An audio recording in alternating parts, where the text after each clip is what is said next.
कैपलस law, today's topic second.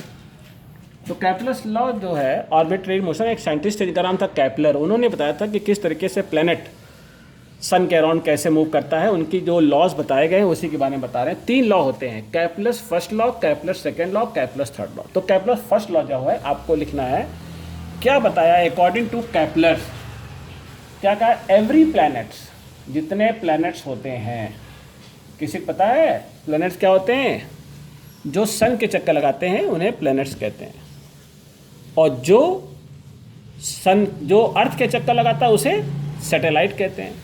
तो आपको ध्यान देना, every planets revolves around a sun. ये मेन आपको पहला पॉइंट में बताना है, every planet revolves around the sun, और उसकी फोकस पे होता है सन। ये देखिए, ये सन है और ये प्लैनेट है। प्लैनेट मतलब अर्थ है, मान लो अर्थ प्लैनेट है जो सन के चक्कर लगा रही है।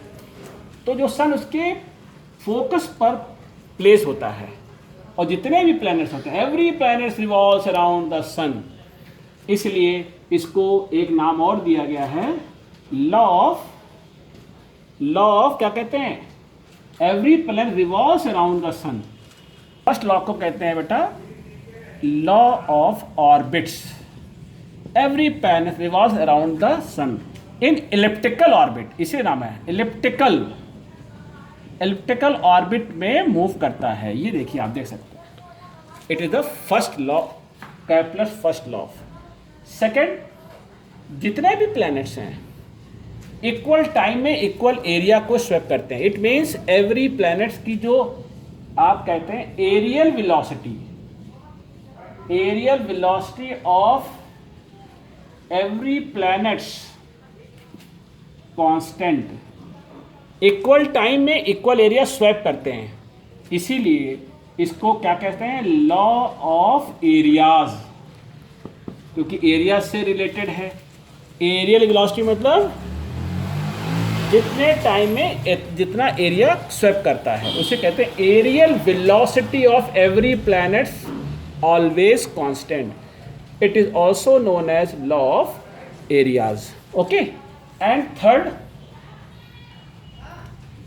According to formula T square proportional R cube.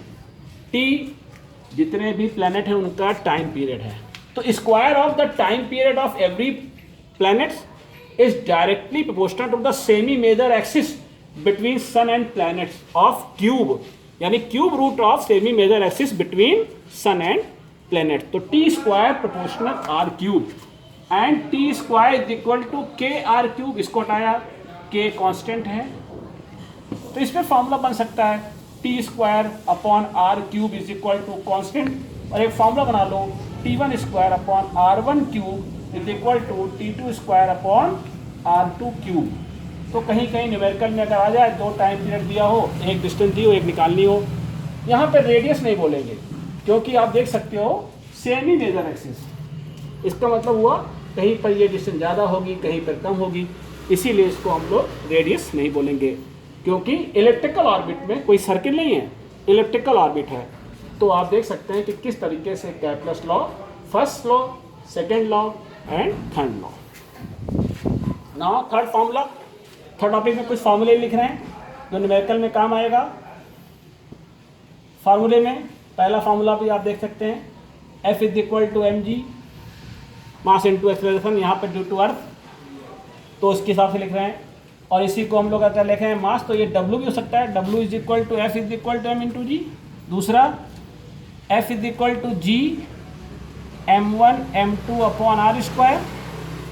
तीसरा small g is equal to capital G me upon R square. चौथा F is equal to G MEM upon R square.